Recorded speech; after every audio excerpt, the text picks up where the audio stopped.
Motorcycle racer Guy Martin loves going fast. And now he's pushing his love of speed to the limit, risking everything as he attempts to break 4 speed records. He's already broken the British and Commonwealth record for absolute top speed on a bicycle. 112.94 miles an hour. Well done, mate. He's ridden a modified motocross bike 63 metres across the surface of a lake, further than anyone else before. And he's pedalled his way to the fastest human-powered flight of 2013 at the Icarus Cup. Well done. Guy's final record attempt will take place here, on a Pyrenean mountainside in Andorra. That is steep. That is steep. He wants to ride a snow sledge down a ski slope faster than anyone ever before. If it was easy, they'd be queuing up to do this, wouldn't they? And where's the queue? I can't see him. If he succeeds, he'll win a world speed record. But if it all goes wrong, he could end up paying with his life.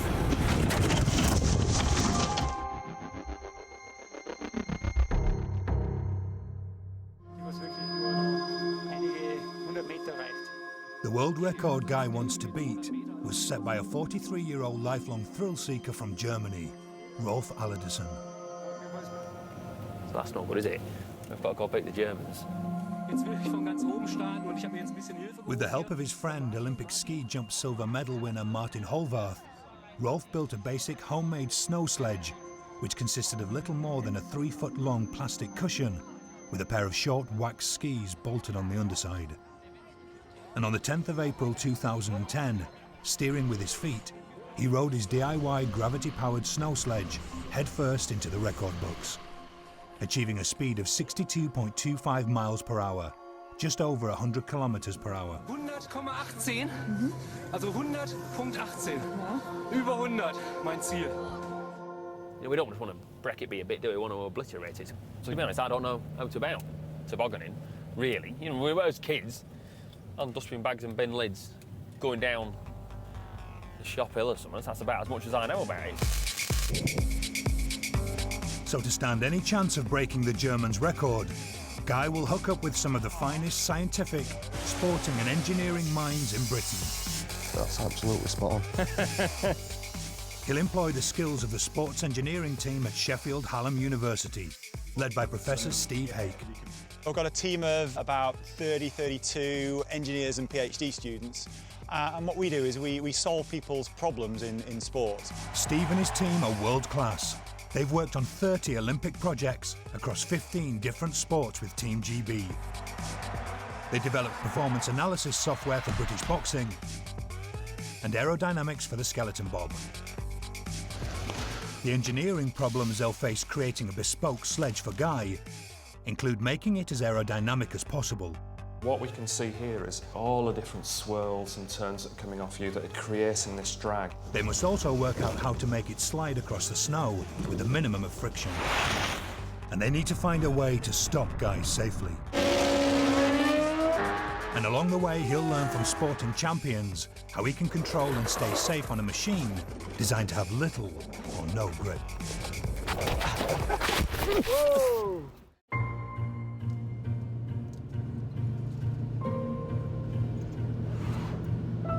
11 months before Guy makes his record attempt, he's come to the Swiss Alps to take advantage of the last of the winter snow and get his first taste of sledging at speed on the legendary Cresta Run. We've come to the home of where sledging started, or tobogganing started. We're going to the Cresta Run. And so it all started here, I don't know, 1864 or something. Was it 1864? The Cresta Run is the world's oldest purpose-built tobogganing track. Named after the hamlet of Cresta, where it's built just above the exclusive ski resort of St. Moritz. What do you think of St. Moritz? Is it very posh? St. Moritz? Yeah. For a VIP, very important. Ah, yeah, only for VIP. Very expensive. Is that right? As early as 1850, the English upper classes began travelling to the Alps to spend their holidays in the fresh mountain air. And folks, as we know, they used to go to, well, they used to go to Scarborough, Llandudno and Cleethorpes, I think. They used to go there for the summer holidays. But no, that's where the factory workers went. But the factory owners, all the posh boys, they all used to come to Switzerland for their holidays. They indulged in all manner of healthy winter sports, with much of the activity centred within the magnificent grounds of the Culm Hotel. 1, 2, 3. Third along from the left. 1, 2, 3. We're there. We're there. That's us. 1860 now, so it's all right, yeah. Goods were brought to hotels on delivery sledges. The competitive British guests requisitioned these sledges and started racing them around town. The Swiss locals got fed up dodging sledges and wanted them off the streets. The enterprising owner of the Culm, Johannes Badrut, had an idea that would solve the problem. Yeah, this is him. He's had a tough paper round, hasn't he? That's Johann Badrut. He built the world's first purpose-built track for tobogganing in the grounds of the hotel and made it free for his guests to use. Look here, they've got like a bit of water and pail round them, just carrying some water, make it icy so it goes a bit faster. And that's what it all started there. It all started there. As people mastered the sport, they wanted bigger and faster runs. So in 1884, work started on the Cresta Run. The result was a thrilling 10-turn course which ran over 3/4 of a mile. The Cresta Run was the fastest place on earth. 4 people have been killed on the Cresta Run. 4 people have been killed, broken every bone on the human body. 28,000 crashes. It might be, I'm sure I could nearly put money on that it will be 28,001, at least by the time I'm having a go tomorrow. 130 years on, this exclusive tobogganing club has members from around the world, but still appears to be dominated by the English upper classes. And someone who knows the course better than most is Lord Clifton Hugh Lancelot de Verdon Wrottesley, a former Winter Olympian and a Cresta's best ever rider. He's an international financier who splits his time between London and St Moritz. He's won so many Cresta Run races that he has a dedicated trophy room in his St Moritz home. The night before Guy hits the run himself, Lord Wrottesley invites him over to see his trophies and talk sledging. I shit myself every time I go from top. Every time? Yeah, you have to. If you don't respect her, the run, Yeah, I understand her. she'll bite your ass. I mean, Yeah. she really will. I tend to try and focus my nerves into aggression, and I'll do a sort of a berserker at the top. You beat yourself around the face or any of that sort of Yep. business? Do you? Yeah, absolutely. I'll smack like my it. helmet. WWF style, that's the American wrestling all of that. boys. Them boys All of do that. it. Yeah, All I of like that. that. But then, as soon as you've done the start, you've then got to be relaxed. Most Cresta Run crashes and injuries happen at the infamous Shuttlecock Corner.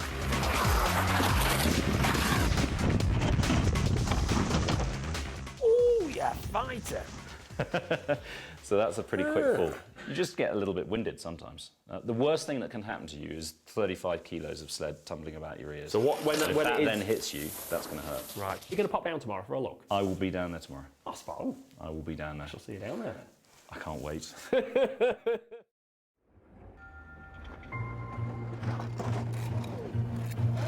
Guy's joining a class of 11 novices from across Europe who've each paid just over £400 to try their luck. And the day starts with a Cresta Run ritual, the notorious death talk. Good morning, gentlemen. Welcome to the Cresta Run. The death talk, my word. It was like an Air Force, like a Second World War, the Royal Air Force mission briefing. That's what it was like. This skeleton is of a few members of our committee and shows some of the injuries that you can expect on the Cresta Run. Absolute poker face. This massive pelvic injury happened to Major Kelly, and he died on the operating table 3 times before they managed to save his life. If you are the unlucky one who falls in Shuttlecock and breaks your neck, please don't come back whinging, because I've warned you now that this is a real risk. There was no ifs, buts, or maybe. Everybody knew where they stood, which was good. So yeah, we got through that. Then we got with a guru. The Guru is a senior member of the tobogganing club who will try and prevent Guy and his classmates from contributing their x-rays to a future death talk. You all look pretty intelligent, so prove me right, all right? It's time for Guy's first run. Right, put your hand up in the air, put your hand up in the air, now step into the round. So assume the position, lie down, balls in the back of the seat. So when the bell goes, feet off the ice, firm raking, steady raking until you're round the left-hand corner shuttlecock. Raking is when you stick your feet out the back to try and slow you down. But really, I didn't want to do a lot of raking, really. Right, so off you go. Rake from the bridge.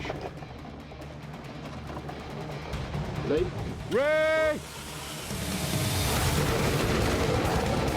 With minimal raking, Guy only just makes it past the dangerous shuttlecock corner. Halfway down and still keeping his feet off the ground, Guy flies past the 50 miles per hour mark.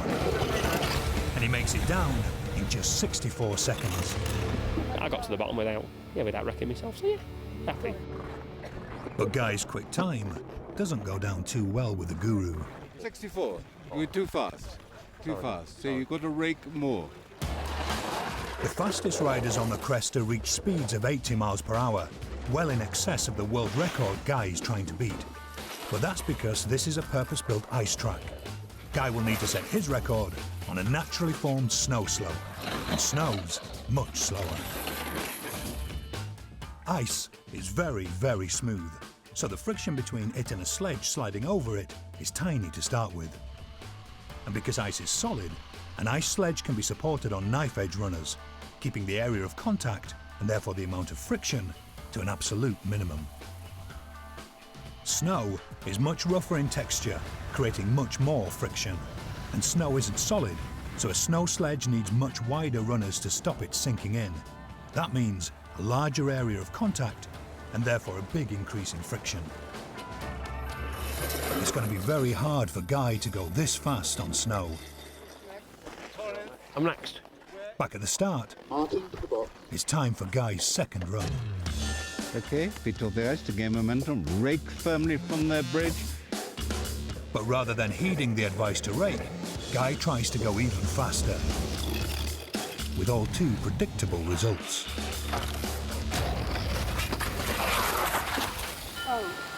Martin in the straw. I was raking a lot less. Are you all right? From the start, raked a bit, not a lot. Are you all right, Martin? Martin, are you all right? I went into the shuttlecock way too low, and then once I got into the shuttlecock, then I saw the centrifugal force pushing me up over the top and straight over the top into the bales. You're on it. If you ever crash at the shuttlecock corner, you're allowed to buy a tie. So I bought a tie. That's all right. When that'll come out, I don't know. I'm not a big tie wearer, but it's all right. I've got the shuttlecock tie. Just before Guy's final run of the day, Lord Wrottesley arrives to watch. I can't wait to see Guy have a go at this. I know his background in motor racing on bikes. I also know that he's a bright guy. He loves the technical side of things. He loves to look at the detail of everything. He understands the dangers that are inherent in doing the Cresta. It's going to be interesting.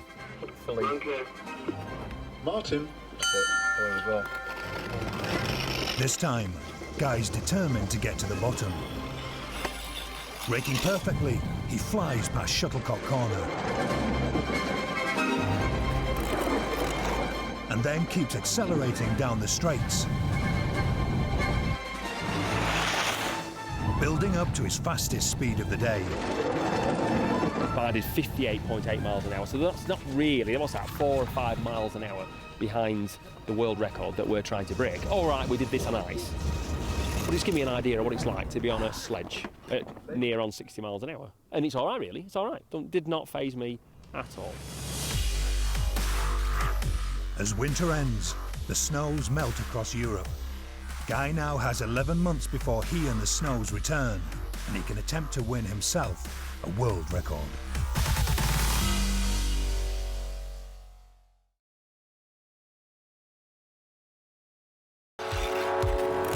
Guy Martin is on an 11-month mission to set a new world speed record for a gravity-powered snow sledge. Now, he's in Sheffield to meet up with Professor Steve Hake. Great job. Fantastic. Thank you very much. Oh, look at that. IMPs. We're on it. Steve's team at Sheffield Hallam University will mastermind the design of Guy's sledge, and he's confident they can beat the current world record of 62.25 miles per hour. German. German, yeah, got to be German, yeah. Yeah, crazy German. Surprised he's not naked, actually. Well, he's not done bad, but looking at what he's done, I reckon we can do a lot better than that. I think some things there was no one from NASA there, was there? I didn't see that. Yeah. I'll tell you what, let's have a look on this. We've got a board here. Let's have a look. Let's see, am I allowed to... Hot lunchtime meals. Let's have a look. Am I allowed to rub this off? OK, she might shout at me, but hey, whatever. So the first thing is, we've got to maximise your power. But of course, the thing that's slowing you down is friction. The coefficient of drag. Is friction. That Yeah. And there's two bits of friction. There's the aerodynamics. Yeah. And then there's the basically the sliding friction.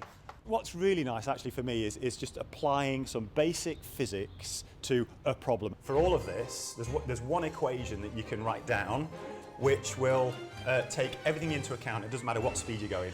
OK, Newton's second law, F equals ma, mass times acceleration. Sir Isaac Newton, we've all heard of him. He was the apple on the head man, wasn't he? There's something to do with your weight. Then we're going to use a lot of Newton's formulas for the record attempts. Half, rho, A, C... But as the equation gets longer, it all gets a bit too much for Guy to take in. Yeah, what's that mean? What this shows is that Guy's friend is weight, the combination of a heavy sledge, a steep slope, and the pull of gravity. His enemies, what will slow him down, are the aerodynamic drag of the air Guy's sledge is moving through, and the friction between his sledge's skis and the snow they're running on. So Guy and Steve need to build a heavy but beautifully aerodynamic sledge with the smoothest skis they can find. And as the sledge will be tailor-made for Guy, it's important to know which way he'll lie in it, head first or feet first. Steve reckons it won't make any difference to the speed, but will make a big difference to Guy's confidence and control. Right. So they're going skateboarding. Right, so what we're going to use this bit of a hill. Got a bit of a slope. Actually, that's quite steep, isn't it? Guy starts off by going feet first.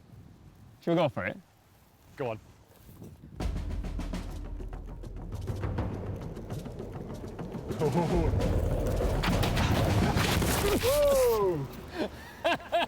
But yeah, it turned out a bit of a disaster. Chucks me straight over the top, straight into the floor. You can see there, straight into there. To my side, I got a big scab on my side there, I'll be there. Lost my finger. You see? I was completely out of control, and I thought, oh my word, I'm getting too old for this. I thought that, and I thought, no, that can't be right. I'm doing something wrong. Something is wrong with the skateboard. I took it back to Nat's van, tightened the trucks up at the bottom. I remember that when I was a kid, tightened the trucks up, and it ran a treat. Oh, look at that. That's the only way. That's the only way, lass. You won't break me. No? You won't break me. All right, well, we're scarring you. Well, maybe. You're not break me. Like a scar. Chicks dig scares, that's the rules. That's the rules, isn't it? Is that right, sir? No? So then we started doing it properly. Are you figuring out how you're stopping? I'll worry about that when I get there. It looks a bit more dangerous. Yeah, a bit more dangerous. It looks a bit more dangerous going down the hill, going head first. Yeah, it's better. So I can make minor changes a lot easier. Yeah, I don't mind that. I think head first is the job. Yeah, I feel a little bit more in tune with the skateboard. Right. Head first. You can feel it. Yeah, I'm getting, because if I'm laying back, I'm getting a little bit of delay on what the board's doing. Yeah. But if I'm head first, I'm directing contact. Yeah. So, yeah. Yeah. That's great. Head first does feel. Should we try from the top head first? Yeah. Go on. That's looking good. Yeah. Oh, it just looks a bit more unnerving because you're head first, and if anything's going to go wrong, you're head first into it. But I think we'll be all right. Hey! Is that very good? Brilliant. Spot on. So yeah, face first is the way forward. Now, Guy needs something to go face first on. So he and Steve head to Sheffield Hallam University to start work on a testbed prototype of his record-breaking sledge. Hello. Hello. Hello. Right, this is Terry. This is Nick. Right, your life is in their hands. Dr. Nick Hamilton specialises in the development of high-tech professional sports equipment. and Dr. Terry Senior has been involved in the design of skeleton bobs for the Winter Olympic Games. The first decision for the team is what Guy's snow sledge will ride on. Problem is, most type of sledges aren't designed for high speeds on snow. A bobsleigh is a sledge for 2 or 4 people sitting upright with steerable front runners. A luge is a sledge on which you lie feet first and steer by shifting your body weight. And a skeleton bob is similar to the luge, but riders lie head first. The problem is that all 3 of these run on ice tracks and have very slim runners, which would just cut through snow and go nowhere. The team could go for a classic toboggan design. A toboggan has no runners and rides on its underside. But that means a massive area of contact and friction with the snow, which would severely limit Guy's top speed. So they need runners, but runners which will work on snow. And luckily, the best solution is something they can buy off the shelf. So what we've got are these downhill racing skis. Right. What we're not sure about so far is where these skis should be in relation to your body. So either skis there, skis here. Because obviously the wider it is, the more stable we are. Let me show you what we're on with. So go on. What we're going to have is just a simple H section, and we're going to attach the skis to that H section. But what we're going to have is a series of holes which allow us to change the position of the skis. The position of the skis is crucial. If they're too far apart, Guy won't be able to steer. But if they're too close together, the sledge will be unstable at speed. I like that. Right, we're ready? The prototype sledge will only be used as a rough test bed, helping the team conduct real-world tests as they develop all aspects of the sledge design. You learn so much in producing a prototype. We've got the best possible skis we can have, and so as soon as we can get this thing onto a steep slope, onto snow, see how it feels at speed, we'll have a much better idea of where we're going to go with it. While Terry and Nick crack on with the prototype sledge, Guy nips next door to have his whole body laser scanned by aerodynamics expert John Hart. What we need you to do is get into this suit and this hat as well. Right. So the scanner doesn't like... You don't want me naked, do you? Not fully. I'd prefer if you weren't fully naked. Right, that's all right. Yeah, I'd prefer it if I wasn't fully naked. Right. John wants to incorporate Guy's exact body profile into his computer designs to make the final sledge with Guy on it as aerodynamic as possible. Right. It's not leaving a lot of imagination, this, is it? No, it doesn't. Look wonderful. The scanning software records millions of coordinates, mapping in detail the surface of Guy's body. This produces an extremely accurate 3D model of him on John's computer. So what we've got here is just a rough outline of you, which we can build from. So we can use this obviously in the computer and work out how the airflow is going to come over your shoulders and over your backside and how it might separate away. Yeah, that's a trick, isn't it? Yeah. John's design work will take a few months. But just 4 weeks later, the team are ready for their first test of the prototype sledge. And there's a perfect slope just down the road in Wakefield. The team have arranged for an after-hours testing session. Now then, Amy. Hello. Joining the team for the night test is Amy Williams, who's popped along for the evening to offer Guy some training advice. At the Vancouver Winter Olympics in 2010, Amy won gold for Britain and became the fastest woman ever to have ridden a skeleton bob. I got to 92 miles per hour on the sled. 92? So we still have speed camera clocks down near the bottom of the sled. 92? So that's the fastest that any woman's gone on a skeleton sled. Lovely, lovely lass. Lovely lass. She's from Bath. We don't know where that is. Somewhere near Bath, I reckon. You're going to be going just down one straight hill, aren't you? Yeah, no on the corners. snow there, because you was doing it on the ice. Mine was ice, hard ice. Yeah. So that's obviously going to be quicker than soft, slushy snow. So I have to see what the snow's like. We've only got to go 62 miles an hour. Well, it's the first time I've met Guy. He's crazy. The testbed sledge is pretty basic.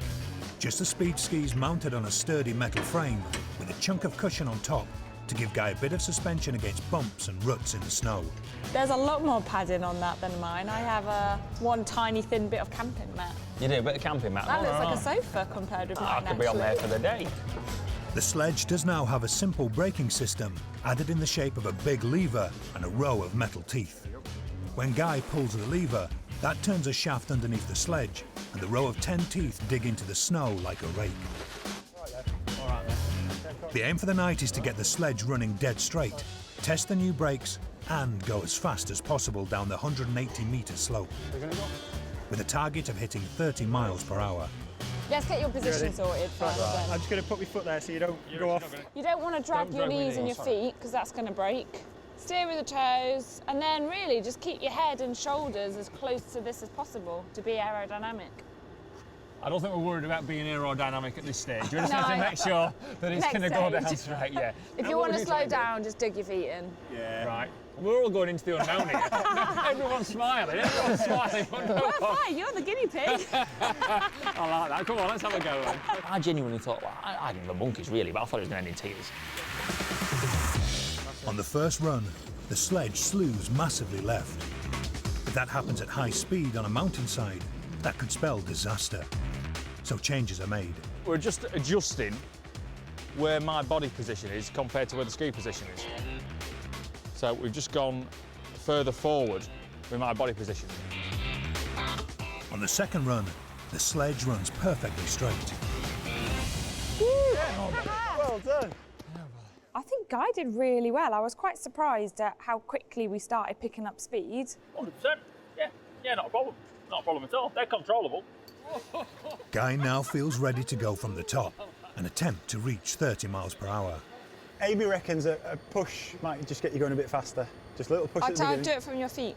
Feet or buttocks? Whatever you reckon, lass. I've Whatever you only reckon. known him for an You'll hour. not, you'll not offend me, lass. You can push me wherever you want. I go for the feet.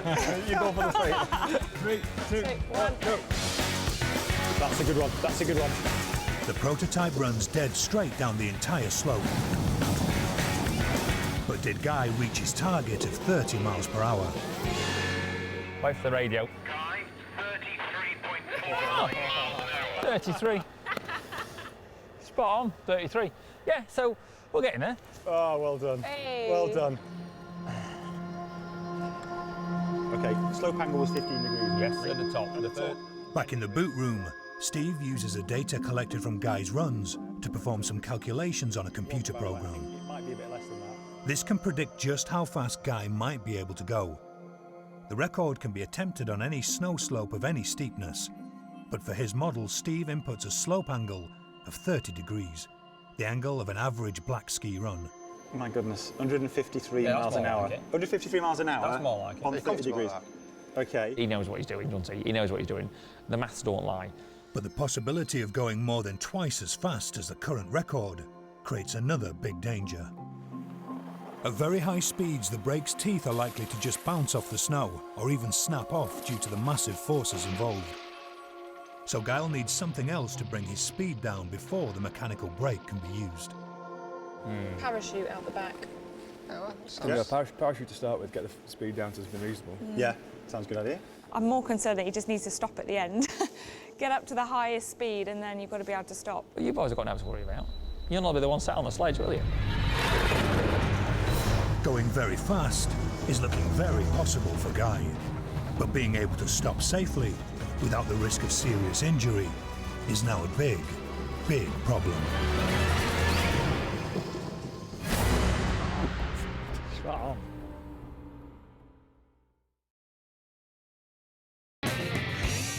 It's midsummer, and Guy Martin is in Bedfordshire, because here in the English home counties is the fastest drag strip outside America.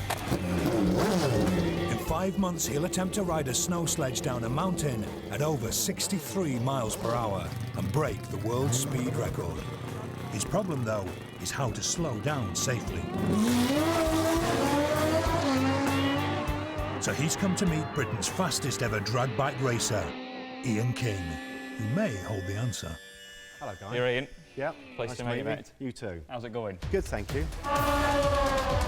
Last year, Ian won his 7th European Championship, Is Ian in dominant form once again? reaching a top speed of 235 miles per hour. Drag racing is all about covering a straight quarter-mile track as fast as possible. At the end, drag racers face exactly the same problem Guy will on the mountain: how to slow down safely. So they use parachutes, and Guy wants to do the same.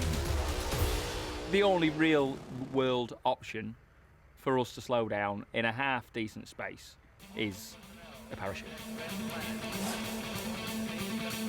Ian's top-fuel drag bike is so powerful, it's the only one in the UK that uses a parachute system. And that's what Guy, Steve, Terry and Nick have all come to see for themselves. All right, lads, we're all ready if you are.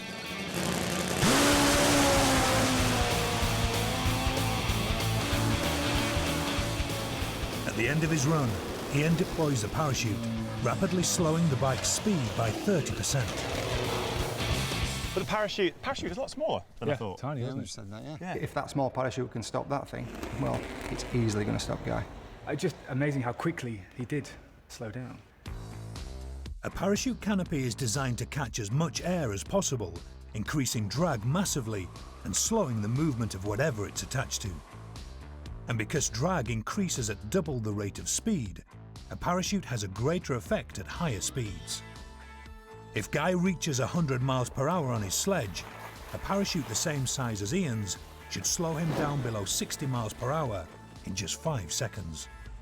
So that's how to slow down sorted. Great. Brilliant. We're on the pig's back. We're on the right line. But there's an important lesson about steering his sledge that Guy can also learn while he's here. And happily for Guy, that means having a go on a 400 horsepower drag bike. I'm going into the unknown. I like that. I like that. I think it's going to be all right. Come to Santa Pod, ride a drag bike, watch the top of your back. Oh. As Ian explains, steering a drag bike and steering Guy's sledge employs exactly the same technique. There's no steering, so you have to use your body to steer the bike to counteract the forces of wind, for example, from the sides, or wind resistance from the front. Right. It's very important you keep the bike as upright and as flat and straight as possible, which is exactly what you're going to experience with riding the sled. Yes. Because, of course, that's not going anywhere. No. So you can't lean that either. No. You lean that, you'll fall off as well. So the idea is to move your body around, and that's exactly what happens on drag bikes.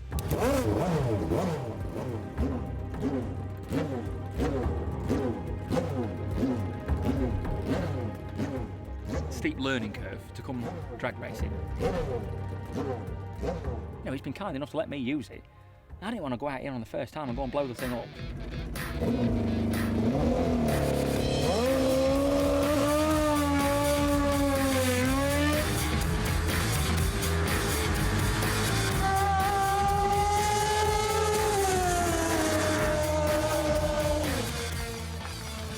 On his first ever go on a drag bike, Guy hits 160 miles per hour in 9.7 seconds, just 3 seconds off the current pro stock world record.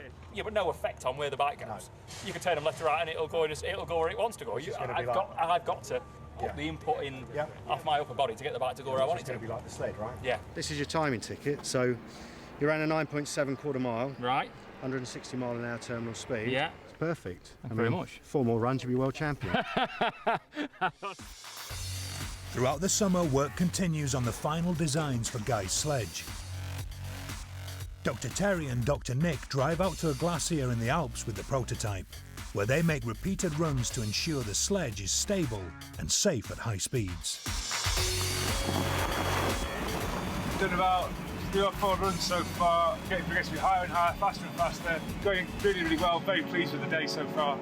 Back in the UK, John Hart's finished his work on the aerodynamics, which he hopes will make Guy's sledge a record breaker.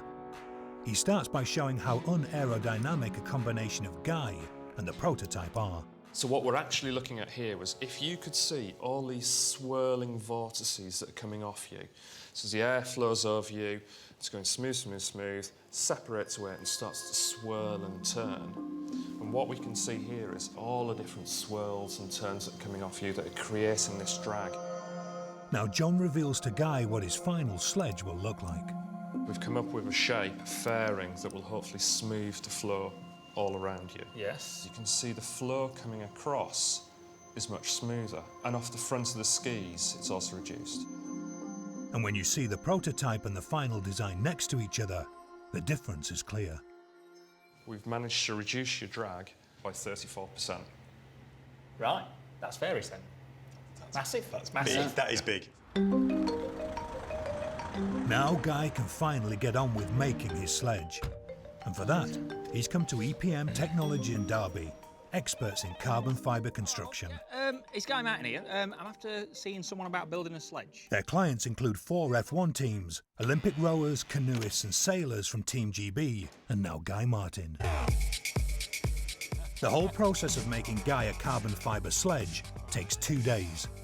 It starts by carefully pressing 3 layers of carbon fibre cloth into a mould. Carbon fibre is being used for Guy's sledge because it's so strong, 5 times stronger than steel and twice as stiff. Its surface is also very smooth, which will improve the sledge's aerodynamics. Once vacuum packed to prevent air bubbles, it's cured overnight in a massive pressure cooker called an autoclave. So we'll stick it in there and it'll cure for 6 hours. That's 6 what I'll hours? go out for. 6 hours. Spot on.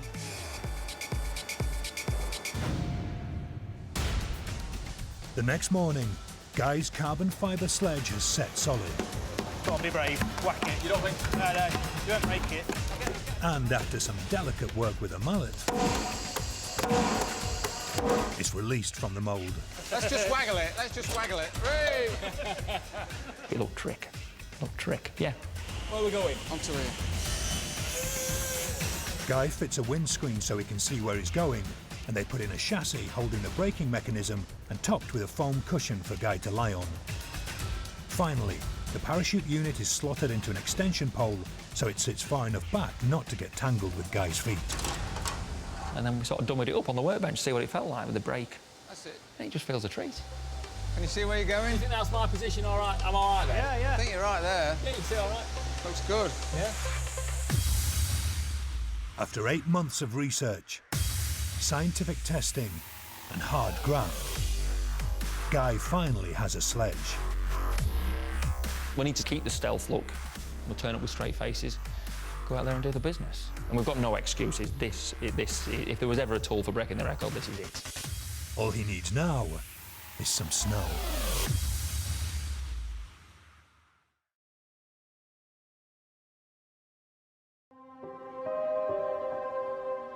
This is the Andorran ski resort of Gran Valira in the Pyrenees. Here, Guy Martin will attempt to become the fastest man ever to ride a snow sledge. He'll make his run on the daunting On-10 speed skiing slope, 900 metres long, dead straight, and 46 degrees at its steepest point. And it's got Guy nervous.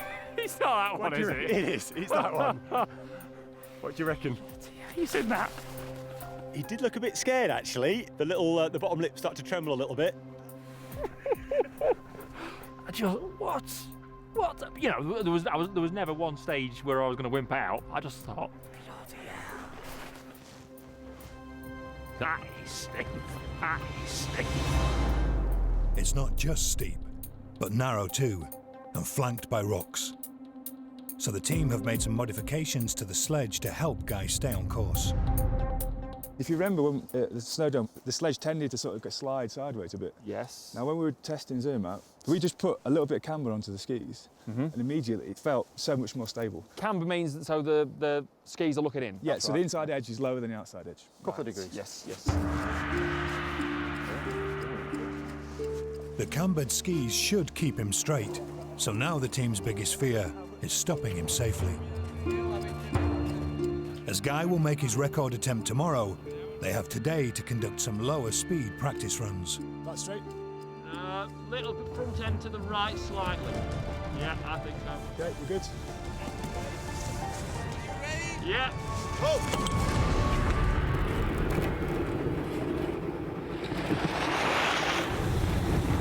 Guy keeps the sledge dead straight, easily reaching 40 miles per hour. Then he applies the brakes.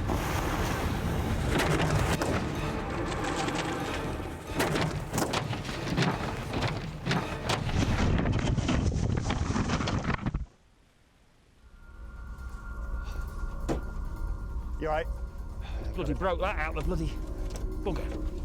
I stayed off the brakes because I wanted to go as fast as I could, and I thought, right, I'll brake at the last minute. So I braked, but then it just got unstable. You run out of space, didn't you? No, it flicked it sideways. Yeah. Up at the start point, Terry and Nick want to know what the damage is. I'll tell you what, I'll let Guy explain what happened at the end. Go on, press the button here. Now, Terry, how's it going? So what happened?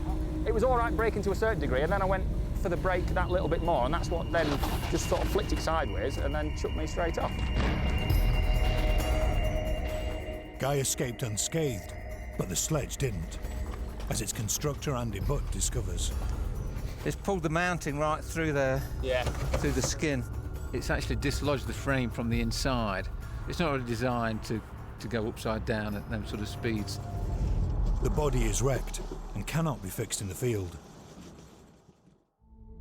There is a backup body, but if Guy damages this one, the whole project ends here. And there's only one other way to slow Guy down: the parachute.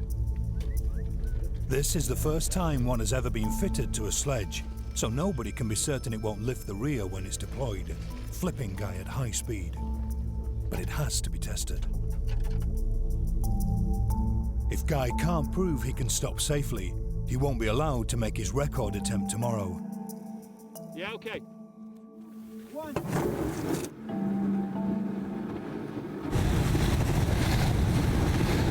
As Guy approaches the braking area, he triggers the parachute. Brake, brake, brake.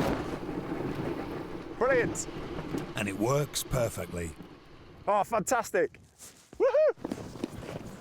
Well done. I felt it a treat. Did you? Yeah. You felt it. It deployed well. Right it was straight, timing. And it was straight. Timing was brilliant. Spot on.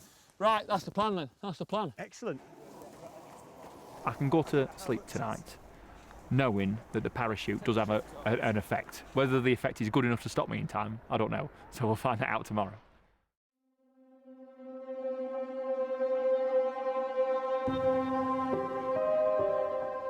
After a good night's sleep, the team reassemble.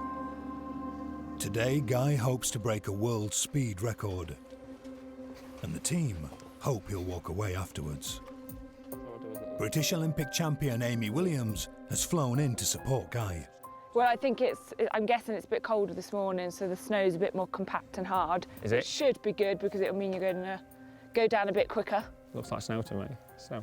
To me, snow. You don't fancy a go? Come on. This is your thing, you know. Even with near-perfect snow conditions, the team know Guy must start as high as possible if he's to break the record. But the previous day's testing has left them questioning how high is safe. It quickly became apparent that we were running out of braking area. And yeah, we're not here to kill Guy. We're not here to injure him. The highest the team dare to go is 2/3 of the way up the speed ski slope on its steepest section. This is all or nothing, go big or go home. We've got one shot at this, and hopefully, fingers crossed, we'll have enough space to stop, because we've got the parachute on as well. Any nerves? Any nerves?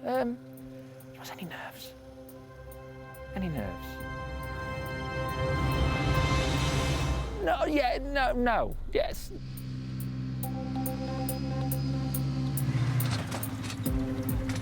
Cheers, mate. Okay. Cheers, mate. Cheers.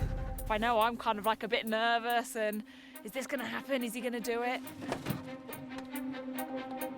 The build-up is excruciating because to get up that slope is quite hard, so it takes quite a long time to do. So you're just standing down there waiting and waiting and waiting. Come on, this is it.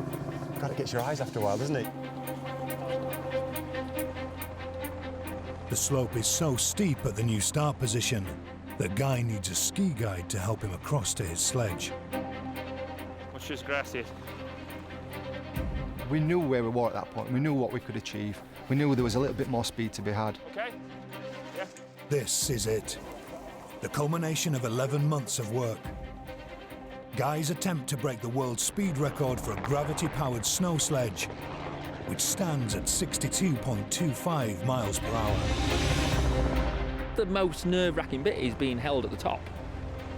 The blood was going to my head rather quick. The lads are holding us at the top on the ropes, and one's got the trigger to pull the pull the tag out, and he's counting down for 5, 4, 3, and that's the most nerve-wracking bit. That's the most nerve-wracking bit. 5, 4, 3, 2, 1.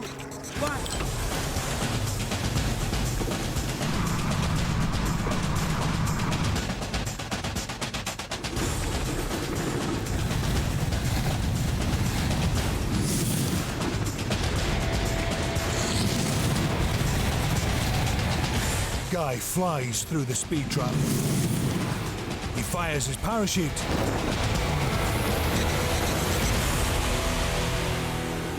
And the speed is 83.49 miles per hour. Oh, what a start. Hey. That's 134.36 kilometers per hour. Top job. Brilliant. 134. 134. Hey. Well done. Hey. Fantastic braking.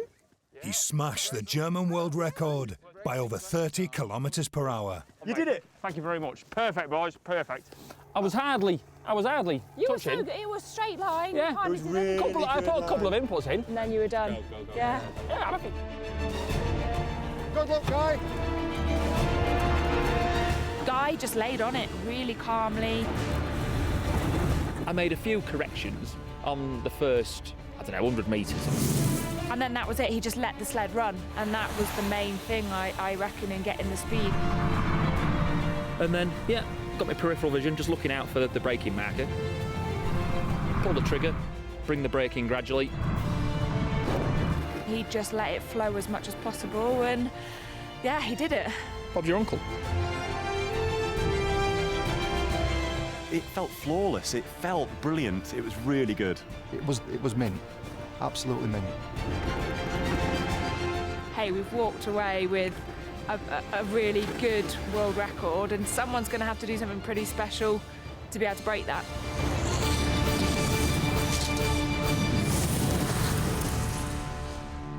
Yeah, I've got a long drive home, so that's it's nice driving home with, knowing that we've achieved that world record holder. Yeah, check me out.